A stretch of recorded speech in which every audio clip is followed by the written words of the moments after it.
Пері мен пенде. Журналистің жүрмейтін жері бар ма? Бірде жолым түсіп, Қызылорда облысының Қазалы ауданына бара қалдым. Сондағы Нұрсұлтан есімді тарихшы танысымнан адам сенгісіз бір қызық әңгіме естідім. Майын тамызып айтып бергенде аузымды ашып көзімді жұма беріппін. Бұны қайдан естідің дедім, таңданысымды жасыра алмай. Осындағы Бекен ақсақалдан деді ол, ағынан жарыла. Сол кісінің өзіне жолығуға бола ма деймін, қызығушылым одан сайын артып. Неге болмасын? Аузын ашса жүрегі көрінетін көркем мінезді жан деді Нұрсұлтан құрдасым. Бізге құда болып келеді. Мен жіберді десең болды, жылы қабылдайды. Өзі де қонақ, жатырқайтын адам емес. Содан тағат таба алмай, сол күні-ақ түс ауа Бекен қарттың үйіне арнайы ат сабылтып іздеп бардым. Қаланың шет жағындағы 2 қабатты еңселі қызыл үйде тұрады екен. Есікті ақсақалдың өзі ашты. Жасы 80-нен асып кетсе де, әлі тың, бақуатты көрінді. Жүріс-тұрысы да ширақ, сөзі де түзу. Емен жарқын амандасты. Алдымен тарихшы танысымның сәлемін жеткізіп, содан кейін өзімді таныстырып, келген шаруамды айтып едім, сәл жымиды да. Бұл өзі ұзақ әңгіме. Мен алдымен намаз оқып алайын. Сен мұнда отыра тұр деді. Қонақ бөлмеге бастап кіріп. Өзі аялдамастан бүйірдегі екінші бір бөлмеге өте берді. Келінжан, шай дайында. Мына бала сонау Астанадан келіпті. Жазушы екен деді, даусын сәл көтеріп. Ауызғы бөлмеден Жақсы ата деген әйелдің сыңғырлай шыққан даусы естілді. Мен жасыл барқыттан тысталған диванға қонжия кеттім де, жан-жағыма бағдарлай көз тастадым. Қақ төрде қызыл қоңыр гарнитур тұр. Ішкі жағына әртүрлі шыны ыдыстар қойылған. Сол жақ қабырғаны сан түсті бояумен түрленген түкті кілем тұтастай жауып тұр. Ал оң жақта рамаға салынған ескі фотосуреттер ілінген. Ортада үлкен үстел. Бір кезде басына ақ орамал жартқан орта жастардағы қараторы келіншек кірді. Сыпайы амандасты да дастархан жайып шай жасай бастады. Көп ұзамай ақсақал да келді. Әйел буы бұрқыраған шәйнекті алдымызға қойды да шығып кетті. Шайды ақсақалдың өзі құйды. Алдымен қай жақтан қай рудан екенімді сұрады. Мен ештеңе жасырғам жоқ. Содан соң барып негізгі әңгімеге көшті. Иә, дұрыс айтасың балам. Оның адам сенгісіз әңгіме екені рас. Бірақ мен өтірік айтатын адам емеспін. Кәрі қойдың жасындай өмірім қалғанда жалған сөйлеп пұшпаққа шыға қоймаспын деді. Салмақтай сөз саптап. Жоқ ата, о не дегеніңіз? Мен сізге толық сенемін дедім. Сөзімді нығырлай түсіп. Айта беріңіз. Ендеше тыңдап алам. Бекен ақсақал әңгімесі бастады. Қайта-қайта шоқша сақалын тарамдап қояды. 60-қа таяп қалған кезім. Ол кезде бәйбішемнің көзі тірі. Ұлды ұяға, қызды қияға қондырып, мойнымыздан ауыр жүк түскендей алаңсыз ғұмыр кешіп жатқан күндердің бірінде аяқ астынан кенже келінімнің денсаулығы сыр беріп, сырқаттанып қалмасы бар ма? Алғашқында онша мән бере қойған жоқпыз. Бірте-бірте мінез құлқы өзгеріп, күйде ұстамасы ұстап қалатын болды. Сөйтсек, құс аурумен ауырады екен ғой байқұс бала. Құс қайтқанда немесе қайтып келгенде дерті тіпті қозып кетеді екен. Жалпақ тілмен айтқанда көтеріліп ауырады. Содан қаратпаған дәрігеріміз, апармаған ауруханамыз қалмады. Бірақ ем қона қоймады.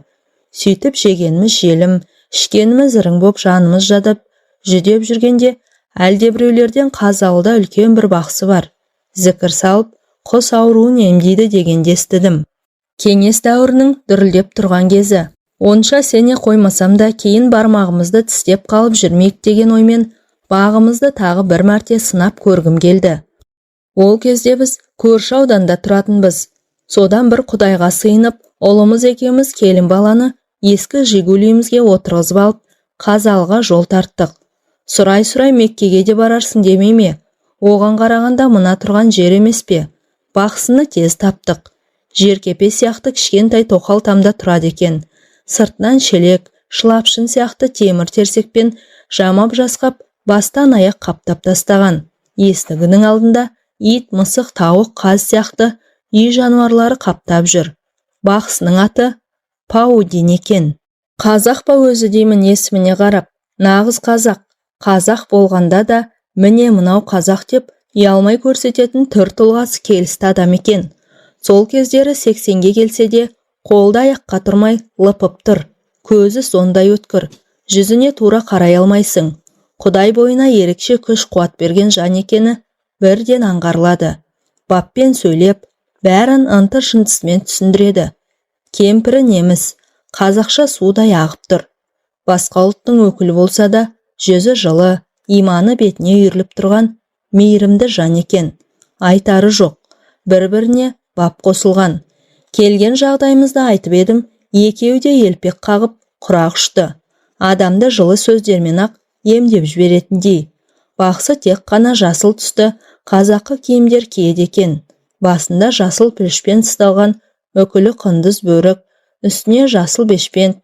Иығына іліп алып жүретін құндыз жағалы ұзын шапаны мен іш жағынан киген, жейдесінің өзі жасыл матадан тігілген, бұтында жарғақ шалбар, аяғында кебісті мәсі. Қолында жыланның қабығына ұқсас сұрғылт затпен қапталған ұзын аса таяғы бар екен. Ауруларды сомен түртпектеп емдейді екен. Келінімді көріп, түшкіріп пысқырып отпен аластап, сумен ұшықтады. 7 түрлі шөпті суға қайнатып, оған сүт қосып, соны ішкізді. Сонымен не керек? Бір апта оқып, барын сала ем-домын жасады. 7-ші күні мені жеке шақырып алып, еш уайымдама. Келіннің толық жазылады, бірақ енді аздаған демалыс керек. 3 айдан кейін тағы да бір рет әкелерсің. Ал қазір бара беріңдер. Сәл кідіріп барып, салақсып жүрме. Ем толық аяқталған жоқ. Егер қайтып әкелмесең, ауруы қайтадан қозып кетуі мүмкін. Онда обалы сенің мойныңда деді, қатаң ескертіп. Осыдан кейін жан қалама. Бақсыға ризашылығымды білдіріп, айтқан уақытында қайтып әкелетінімді айтып, уәде беріп аттандым.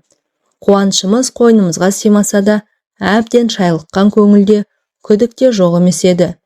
Үйге қайтып келген соң ойланам, бақсының жүзі таныс, бір жерден көрген сияқтымын. Қайдан көрдім? Олай ойланам, былай ойланам, әбден басым қатты. Содан бір кезде есіме түсті-ау. 1941 жылы Ұлы Отан соғысы басталғанның өзін де жақсы білерсің. Ауылдағы жас жігіттерді кезекпен майданға шақырта бастады. Сол жылы қыршындарынан қиылған талай боздақтың сүйегі елге қайтып оралып жатты. Содан аудандық комиссараттан әскерге шақыру туралы қағаз келгенде соғысқа барғымыз келмей, 3 жігіт алдын ала ақылдасып алып, ажалдан қашқан Қорқыт бабамыз құсап қашып кеттік. Қазақстан мен Қарақалпақстанның ортасында Қызылқұм құмы жатыр. Осы Қазалы ауданының аумағы ғой. Ол кезде елсіз, құла түз, қу медиен болатын. Сол Қызылқұмның ішінде қашып жүрдік. Сондағы кәсібіміз не дейсің ғой? Қызылқұмның ішінен адамдар ары қарай астық тасиды. Бері қарай әртүрлі зат бұйымдар әкеледі. Соларды торуылдаймыз. Шіркін, жастық не істетпейді. Маңайдағы ауылдарға жақындап келіп, шеттеу шыққан малдарды айдап әкетеміз. Сөйтіп, күн көріп жаттық. Бір керуеннің соңында таман қалып қойған кәрі аттанды ұстап алып мініп жүрдік. Қосымыз бар. Соны түйеге артып аламыз да, ізімізді жасырғансып, әрі-бері көшіп қонып жүреміз. Бір жерде көп тұрақтай алмаймыз. Тым ұзап кетпейміз де. Адамдардың көзіне түсе бермеуге тырысамыз. Қысты күнде де құмның іші онша суық болмайды. Қосымызға от жағып отыра береміз. Қызылқұмда не көп, сексеуіл көп. Аң аулайтынымыз тағы да бар. Енді қайтеміз, өлместің қамы. Осылай қысты өткіздік. Күлімдеп көктем шықты. Бір күні қосымызды үлкен бір құмның етегіне тігіп тастап, шай ішіп отырғанбыз. Көз көрім жерден шұбатыла шыққан түтінді байқап, ананы қараңдар, шамасы біреулер өтіп бара жатыр-ау, дедім жерден жеті қоян тапқандай. Байқастап көрейік, несі бар екен? Қайтейін, тамақтан тарығып жүрген кезіміз. Алдымен аузыма түскен сөз осы болды. Үшеуміз жарыса жүгіріп, жанымыздағы құм төбеге шықтық. Бажайлап көз салып едік, сонандайдан қарауытып жалғыз лашық көрінді. Төбесінен будақтап түтін шығып жатыр. Азырақ ақылдасып алдық та, аяғымызды аңдап басып лашыққа қарай аяңдадық. Сырттай қарағанда ешқандай тіршілік нышаны байқалмайды. Кіріп шыққан адам аяғының ізі де жоқ. Жайлап жөткірініп қойып, жасқаншақтай лашықтың есігін аштық. Ассалаумағалейкум деп ішке кірдік. Төр жақта орта жастағы еңгезерде ер адам малдас құрып отыр, жападан жалғыз. «Уағаликум салам, уа жігіттер, келіңдер, төрге шығыңдар» деп ысырылып бізге орын ұсынды. «Қайдан келе жатырсыңдар?» Қазақша сөйлейді. Томпақ бет қызыл шырайлы адам. Жүзінен нұр төгіліп, көзінен мейірім шуақ шашырайды. Секем алатында ештеңе байқалар емес. «Ой ағасы, біз Қарақалпақстанға бір тығыз шаруамен жолаушылап бара жатыр едік. Лашығыңыздан шыққан түтінді көріп, арнайы бұрылдық» дедік. Өтірікті суша сапырып, танысып білісейік дегендей. Әжетке жарайтын бірдеңе болса қағып кетуді ойлап, жан жағымызға жалтақ-жұлтақ қарап қоямыз. Елеп алар ештеңе жоқ. Тек босаға жақта көнелеу темір шайнек пен үстіне ақ шүберек жабылған ыдыс аяқтар тұр. Сәлден кейінгі әлгі кісі: «Енді келіп қалған екенсіңдер, бір-екі кесе шай ішіп кетіңдер» деді, қонақ жайлығын танытып. Біздің де күткеніміз де осы сөз еді. Іздегеніміз алдымыздан табылғандай, қуанышымыз қойнымызға симай тұрса да, «Айтқаныңыз болсын ағасы» дедік өзімізше сыпайылық сақтап. Ол босаға жаққа қарап, басқа бір тілде бір түрлі мақаммен сарнап қоя берді. Сол-ақ екен, шәйнек өзінен өзі көтеріліп келіп ортада жанып тұрған оттың үстіңгі жағына ілініп тұра қалды. Ақ шүберек ортамызға дастархан болып жайылды. Оның үстіне қойдың басындай қара нан топ ете түсті. Артынша үлкен пышақ жарқ ете қалып, бізге қарай бағытталып келе жатты. Шошып кеттік. Зәреміз зәр түбіне жетті. Екі көзіміз пышақта, тұра қашуға дайындала бастадық. Бірақ абырой болғанда пышақ бізге тақалған жоқ.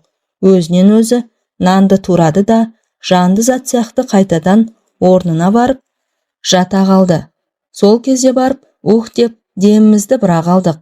Сосын кішкене кеселер ауада қалқып келіп, әрқайсымыздың алдымызға тұра қалды. Әлгі кісі бізбен емес, көзге көрінбейтін басқа біреумен өзгеше тілде сөйлесіп отыр. Ара-арасында әйелдің сыңғырлаған даусы шығып қалады. Біз оның не деп отырғанын түсіне алмадық. Аздан соң бұрқылдап қайнап бастаған шәйнек көтеріліп келіп, кесемізге кезекпен шай құя бастады. Аң-таңбыз, қорыққанымыздан тіліміз байланып қалғандай болды. «Әй жігіттер, сендер үрейленбеңдер, шай құйып беріп жүрген жеңгелерің ғой» деді жаңа танысымыз жылы жымиып. «Сосын тамақ батсын ба, құйылған шайдан ұрттағанымыз да жоқ. Тезірек қарамызды батыруды ойладық». Аға сау болыңыз, аман болыңыз» деуге ғана шамамыз әзер жетті. Біз түрегеліп жатқанда ол асып-саспастан: «Әй жігіттер, келмей жатып не болды сендерге? Астарыңнан су шықты ма?» деді, жайбарақат түрде. Біз оның сөзіне жартып жауап та қатпастан, құрғақ рахметті жаудырып, алды-артымызға қарай зытып отырдық. Тіпті қоштасуға да мұршамыз келмеді. Судан шыққан саршынақтай сүмірейіп қосымызға қайтып келіп, «Мынау жын ба, пері ме?» деп қарадай қорқып жаттық. Бойымызды үрей биледі. Түні бойы әрнені бір ойлап көзіле алмадық. Адам сенетін нәрсе емес қой мынау. Сірә бұл жын болу керек. Бізді Құдай сақтаған шығар дейміз бір-бірімізге. Мұндайды көрмек түгіл естігенде емеспіз. Ертесіне қосты тез арада жықтықта түйеге артып алып, бәледен машайық қашыпты дегендей, тұрған жерімізден едәуір ұзап кеттік. Тіршілік етуге ыңғайлы бір жерге келіп қосымызды қайта тіктік. Ішімізде еті тірі, қу тілді бір жігіт бар еді. Соның аяқ астынан батырсынып шыға келмесі бар ма? Қорыққанға қос көрінеді деген. Бізге жалғыз адамнан қорқып не болды өзі? Бұл масқара ғой. Айтудың өзі ят. Мен білсем, ол да бір көз бояушы алаяқ. Онда ешқандай тылсым құдірет жоқ. Қайта барып, мән жайды анықтап сұрайық. Айтса айтар, айтпаса тонымызды шешіп алмас. Несіне қорқамыз деді. Бойына бір ерекше желп біткендей желпініп. Екінші жігіт те оны қостап: «Иә, айтқанның көңілге қонады. Барсақ барайық, бірақ түйемен қосты осы жерге қалдырып кетейік» деді, сақты ойлап. Мен қанша жүрексінсем де, намысқа тырысып ешқандай тоқтау сала қоймадым. Бір жағынан бұл құпияның сырын білгім келді. Сонымен бәріміз бір ортақ шешімге келіп, қайтадан кері ізге түстік. Қанша жерден жігерімізді жани түссек те, бойымызда қорқыныш басым. Әжептәуір алыстап кетіппіз. Түтін көрінер емес. «Әй, ол осы уақытқа дейін айғарап отыр деймісің? Кетіп қалған шығар. Тым құрымаса орнын көріп кетейік» деп жүгіре басып келеміз. Жал-жал болып жататын құм төбелер болады. Сондай бір құм төбеге шыққанда, төменде тұрған өзімізге таныс лашықты көріп, көңіліміз көтеріліп қалды. Маңайда тірі жан жоқ, от жақпай отырған шығар, не де болса бара көрейік деген ойға бекіндік. Әлгі батырсынып келе жатқан жігіт, әй, ол да адам баласы ғой, бекер қорқасыңдар, қорықпаңдар. Мен өзім одан бәрін сұраймын. Сендер тек қасында қара көбейтіп тұрсаңдар болды деп, аяғын нығыздай басады. Екеуміз артында салпаңдап келеміз. Содан зулап отырып жетіп бардық. Алдыңғы жақта қасқайып келе жатқан батырымыз лашыққа тақап барды да, сәл кідіріп жөткірінді. Ешқандай дыбысы шықпаған соң, ассалаумағалейкум деп есіктен басын сұға берген сол еді, атылған пуржинадай қайтадан кері серпілді. Арт жағында Әліптің артын бағып тұрған екеумізді қағамаға анандай жерге барып, шалқасынан гүрс етіп құлады. Қапелімде не болғанын түсіне алмай қалдық. Сабазыңның көзі алақтап кеткен. Не болды дегенімше болған жоқ. Тіл қатуға да шамасы келмей, атып тұрып тұра қашты. Біз де жүгіре жөнелдік. Қос өкпемізді қолымызға алып, алды-артымызға қарамай зытып келеміз. Сізге өтірік, маған шын, әлгі батырдың шашы тікірейіп тұрып кеткен. Әй, тоқтайсайшы деп айқайлап келемін. Құлақ асар түрі жоқ. Мұнша жүйрік болар ма жеткізер емес. Тек анда-санда арт жағына жалтақ-жалтақ қарап, әй, жүгірсеңдерші, жүгіріңдер деп безек қағады. Зәресі ұшып кеткен, түрінен адам шошырлық. Содан қосымызға жақындаған кезде бірақ тоқтады. Алқынып тұрмыз. Тер басып кеткен. Ай, бір 7-8 шақырым тоқтамастан жүгірдік-ау деймін. Не болды дейміз ентелей түсіп. Ойбай, сендер сұрамаңдар, мен айтпаймын. Құдай сақтасын деп береді. Әй, не болды айтсайшы дейміз. Екі жақтап, ол арт жаққа жалтақтап қарап қойып, жоқ тезірек қосқа жетіп алайықшы дегеннен басқа ештеңе айтпайды. Оның аппақ қудай қуарған жүзіне қарап, одан сайын құтымыз қашты. Содан не керек, ақыры алқынып қосымызға да жеттік-ау. Қосты жығыңдар, қашу керек, кету керек бұл маңнан дей береді безілдеп. Енді айтсаңшы не болды дейміз. Қосан жарласып, ой сұмдық-ай. Есікті аша беріп, әнеугінгі кісінің ортада жүрісінен отырғанын көріп қалдым. Оны бастарына ақ сәлде ораған 5-6 шал қоршап алыпты. Есік жақта отырған қаба сақалдысы маған жалт қарады. Шіркіннің жанарыны өткірін-ай, жасындай, жарқ етіп тоғырғандай денемді дір еткізді. Содан көзден ұшқан ұшқынмен бірге бір алапат күш кеуденнен қатты соғып, қалпақтай ұшырды ғой. Құдай сақтасын, бұл жерден аулақ кетейік. Мен бірдеңе білсем, бұлар адам емес, жын шайтандар. Ана лашық солардың ұясы болса керек деді, дір-дір етіп. Содан Байекеңе де жан керек. Қосымызды түйемізге артып алып тайып тұрдық. Қызылқұмның ішкері жағына соғына кіріп, із жасырғандай болдық. Бірақ жаңағы оқиға күндіз есімізден, түнде түсімізден кетпейді. Қорыққанға көз көрінеді деген, кез келген нәрседен шошынып зәреміз ұшып құртымыз қашады. Бойымызды үрей билеп алды. Жатсақ та тұрсақ та сыртымыздан біреулер торуылдап жүргендей болып, күндіз күлкі, түнде ұйқыдан айырылдық. Тіпті желдің уілі мен шегірткенің шырылынан да шошынатын әдет таптық. Сөйтіп Қызылқұмның ішіндегі өміріміз тозаққа айнала бастады. Содан бір күні үшеуміз отырып ақылдастық. Бүйтіп жүре берсек, бәрібір бір күні болмаса бір күні жүрегіміз жарылып, жанымыз жаһанамға кетер. Қашып пысып жүріп, айдалада арам қатқанша, қан майданда ерлік жасап, абыроймен өлейік деп шештік те, сүмірейіп-сүмпейіп ауылға қайтып келдік. Соғыс әлі жүріп жатқан кез. Әке шешеміз болмаса, елде бізді кім емреніп күтіп отыр дейсіз? Әскери адамдар өте суық қарсы алып, соғыстан қаштыңдар деп, айып батальонына айдап жіберді. Айнымас дос болуға серттескен қасымдағы 2 серігім сол айып батальонында жазаларын өтеп жүріп, о дүниеге аттанды. Ақсақалдың даусы дірілдеп, кіреукеленген жанарына жас іркілді. Қалтасынан умаждалған қол орамалын алып, көзін сүртті де, ауыр күрсініп, сөзін қайта жалғады. Ал соғыс біткен соң, маған кешірім жасалды. Сөйтіп туған ауылыма аман есен қайтып оралдым. Елге келгеннен кейін көп ұзамай үйленіп, шаңырақ көтердім. Бала шағалы болдым. Уақыт зымырап өте берді. Шынымен де адамның ғұмыры қамшының сабындай ғана екен ғой. Содан балаларымның бәрі үйлі баранды болды. Өмір ғой, өмірде не болмайды дейсіз. Кенже келімнің сырқатына байланысты Паудин бақсыға барғанымды жоғарыда айттым ғой. Жүзі таныс, бір жерден көрген сияқтымын. Содан ұзақ ойланып, ақыры есіме түсті ғой. Сол баяғы Жапандағы жалғыз лашықтың ішінде отырған кісіге қатты ұқсайды. Кескін келбеті, түр тұлғасы, тіпті даусымен сөйлеу мәнеріне шейін осыдан 40 жыл бұрын көрген жұмбақ адамды көз алдыма айнытпай келеді. Алғаш кезіккенде оның жасы 40-тарда болатын, ал мен келінімді емдетуге апарған кезде 80-ді алқындап қалған шал еді. Сырлы аяқтың сыры кетсе де, сыны кетпейді демекші, кәрілік жеткенмен жеңе алмаған.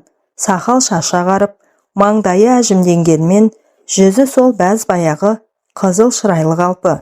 Содан үйімде тыныш жата алмадым. Қызылқұмдағы лашықта көрген кісі осы болуы керек деген ой қайта-қайта мазалай берді. Жазған құлда жазық жоқ. Содан 3 ай уақыт өткен соң келінімді алып тағы да бардым. 1 апта ем домын жасады. Обалы не керек? Барып салып бәйек болып. Кетер күні бақсыға жеке барып, алдымен келінімнің жағдайын ашық айтуын өтіндім. Келіннің ауруынан құлан таза айығады. Бірақ енді намазға жығылсын, таза жүрсін деді. Байыппен тіл қатып.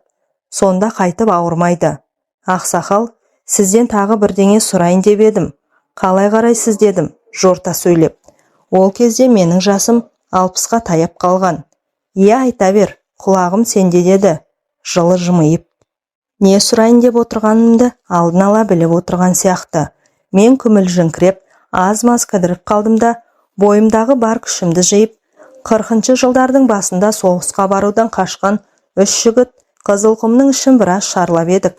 Бірде құпия бір лашыққа тап болып, таң тамаша күйде қалғанбыз. Соның ішінен сізге қатты ұқсайтын бір адамды көріп едік. Қателеспесем, сол сізсіз-ау, оны қайдан кейін көрген жоқпын. Дедім сөзімді нықтай түсіп. Бақсы басын төмен сала, үн-түнсіз отырып қалды да, аздан соң, ой бауырмай, есте сақтау қабілетің сондай күшті екен. Қателеспедің деді. Кеудесін кере, ауыр күрсініп. Ол мен едім. Сол бір оқиға әлі күнге дейін ойымнан кетпей жүр. Есіме түссе, күндіз түгіл түнде түсімнен шошып оянам. Егер құпия болмаса, сол бір жұмбақтың шешімін өзіңіз айтып бермейсіз бе дедім. Сынай қарап, ол жерде не істеп жүр едіңіз? Бақсы еш бәлденген жоқ. Сол баяғы сабырлы қалпын сақтап, оның құпия дәнеңесі жоқ. Егер шынымен білгің келсе айтайын, деп кең тыныстап, тамағын кеней, жөткірініп алды да әңгімесін бастады. Әкемді осы Қазалының маңайындағы елдің бәрі біледі. Әрине көзін көргендердің көбі дүниеден өтіп кетті. Ол кісі ерекше қасиеті бар, әулиелік дарған, атақты бақсы болатын. Қара дүкен ұстаған, қызған темірді тілмен жалайтын адам болған. Сол қара дүкеннің ішінде аруақтар болған. Негізгі бақсылар ислам дінін онша мойындамай қоймаған ғой. Солай бола тұрса да, әкемнің қойнында Құран жүретін, алақандай ғана сырты жылтыр кітап. Кезінде Самарқаннан алдырғам деп айтып отыратын. Бұл Құран қамқоршым, қорғаншым деп ешқашан жаныңнан тастамаймын. Тек дүниеден өтерінің алдында ғана мені шақырып алып, балам, елде көптеген өзгерістер болып жатыр. Тілімді алсаң менің жолымды қумай-ақ қой. Бағың байланады. Кеңес өкіметі бақсы балгерлікті қолдай қоймайды. Бірақ есіңде болсын, мен о дүниеге аттанғаннан кейін менің жанымда жүрген жын-перілердің барлығы сені жағалайды. Саған көшеді, саған келеді. Сені перілер өздерінің әлеміне көтеріп алып кетуі мүмкін. Сондықтан мына Құран кітапты жаныңнан тастама. Әркез қойныңда жүрсін. Егер бұдан айырылсаң, жер бетіндегі татар талқаның таусылады. Осыны жадыңнан шығарма деп, Құран кітабын қолыма ұстатып кетті. Мен мәселенің мәнісін толық түсіне қоймасам да, әйтеуір оны жоғалтып алсам, бір жамандықтың боларын сезіп, жарайды әке, айтқаныңызды бұлжытпай орындаймын деп, қойныма сүңгітіп жібердім. Содан кейін көп ұзамай, әкем о дүниеге аттанды. Көз жасымызды көл қыла жүріп, ақтық сапарға арулап шығарып салдық. Әке аманатына адал болуға тырысып, қасиетті Құран кітапты төс қалтамнан тастамайтын болдым.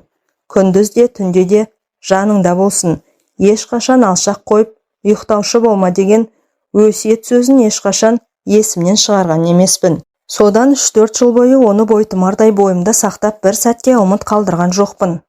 Біз жылда бидай, күріш, тары, қауын, қарбыз егетінбіз. Бірде шілденің шіліңгір аптабында ауыл маңындағы дарияның жағасында егістікке су жіберу үшін кетпенмен терлеп тепшіп, арық қазып жатқам. 20-ға жаңа шыққан кезім.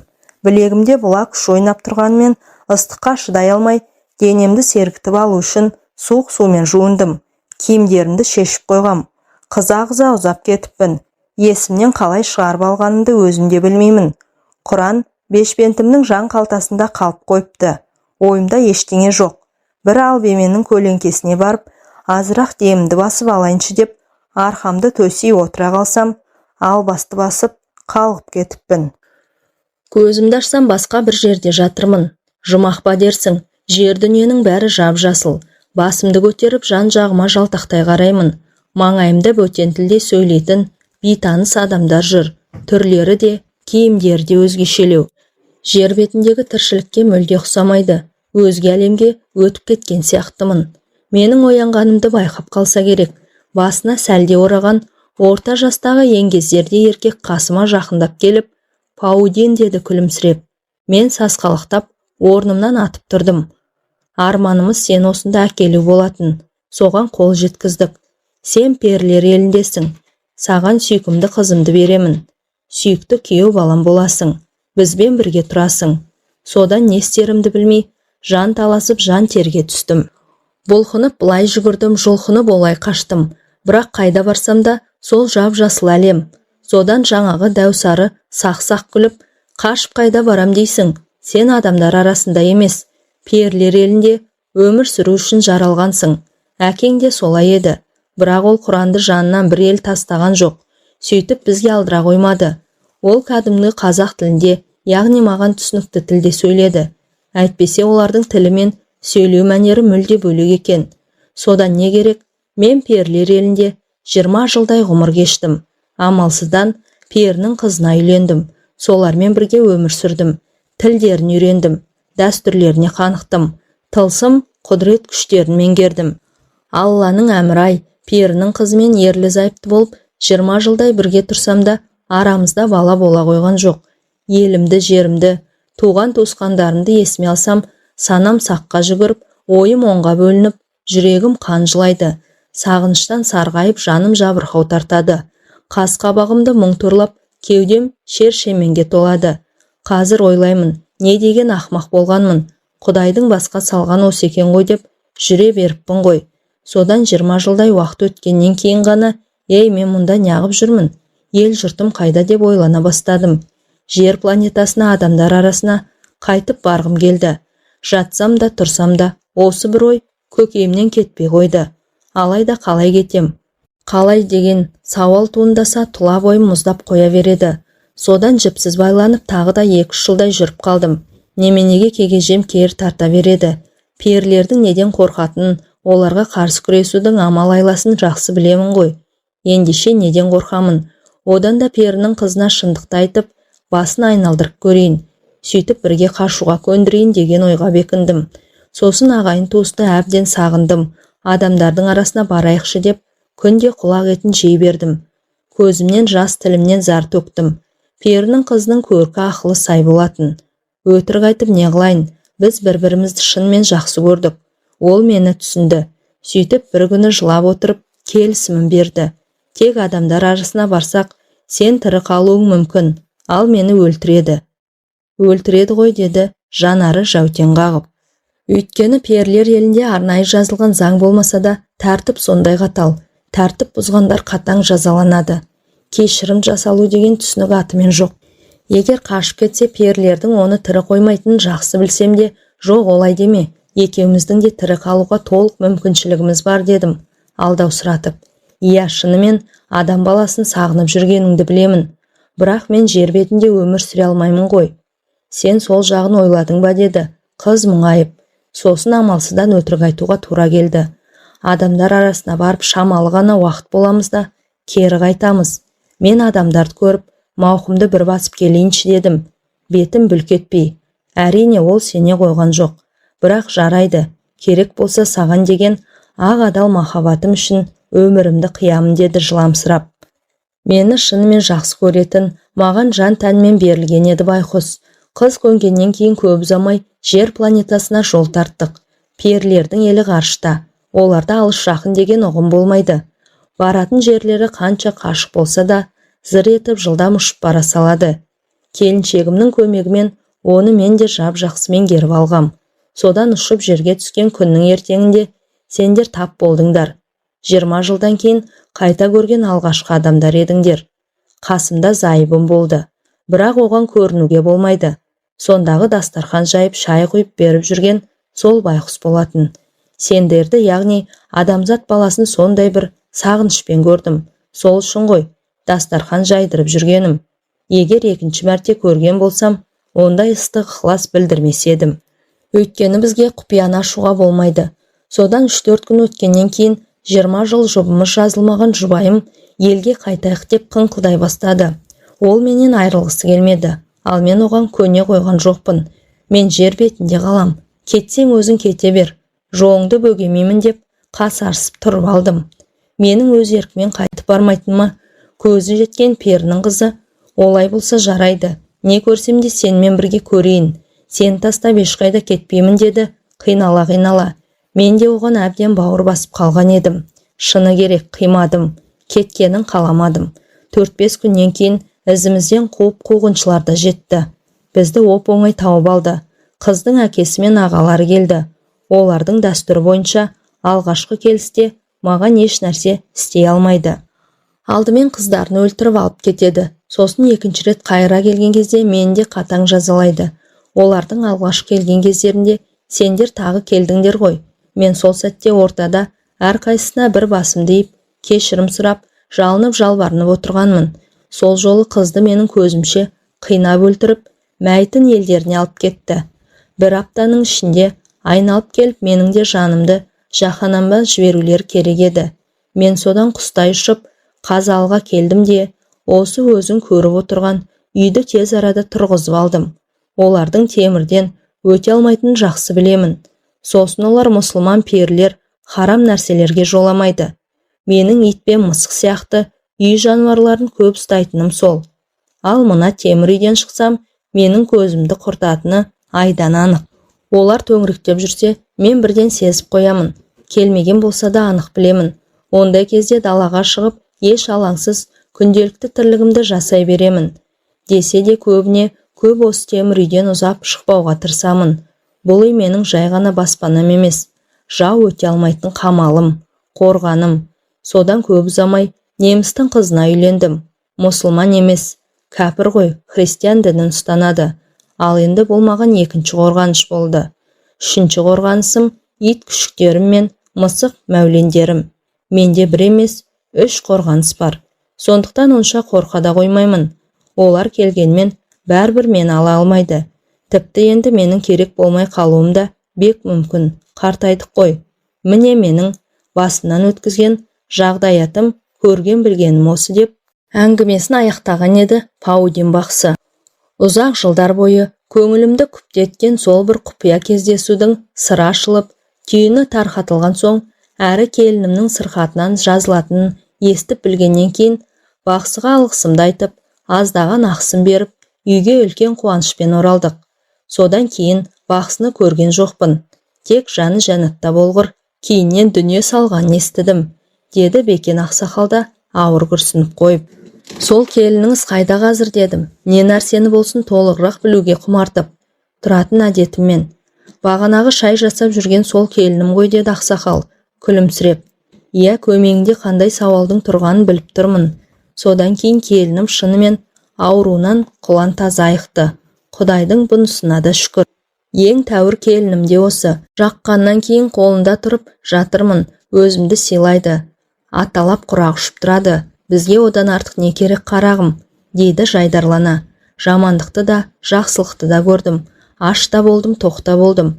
Біреуден ілгері, біреуден кейін дегендей, қатарлы өмір сүрдім. Тағдырыма ризамын. Өмірге еш өкпем жоқ. Енді Құдайдан бірақ тілегім бар. Балалардың еш жамандығын көрсетпей, солардың алдында алса арманым жоқ. Мен Бекен ақсақалға ағынан жарыла әңгіме айтқан үшін рахметімді жаудырып сыртқа шықтым. Күн қызарып, ұясына батып барады. Аузында Алласы, жүрегінде иманы бар 80-дегі қарттың өтірік айтпайтынына сенгендіктен де әңгіменің әсерінен арыла алар емеспін. Осыдан кейін перілер мені де көтеріп әкететіндей көрініп, бойымды бір түрлі қорқыныш сезімі биледі. Қою қараңғылық түспей, тезірек қонақ үйге жетіп алуға асығып, аяғымды жылдамдықта басып келемін. Кенет ту сыртымнан көбірлеген дыбыстар естілгендей болды. Дауыс тіпті құлағымның дәл түбінен шығатын сияқты. Сасқанымнан арт жағыма қарауға батылым бармай, алға қарай тұра жүгірдім. Зымырап келе жатқаным аяғым бірдеңеге шалынып кеткендей болды да, екпіндеп келіп, етпетімнен құладым. Ар жағы есімде жоқ. Көзімді ашсам, міне, қызық жап-жасыл бақтың ішінде жатырмын. Әңгіменің соңы. Әңгіме авторы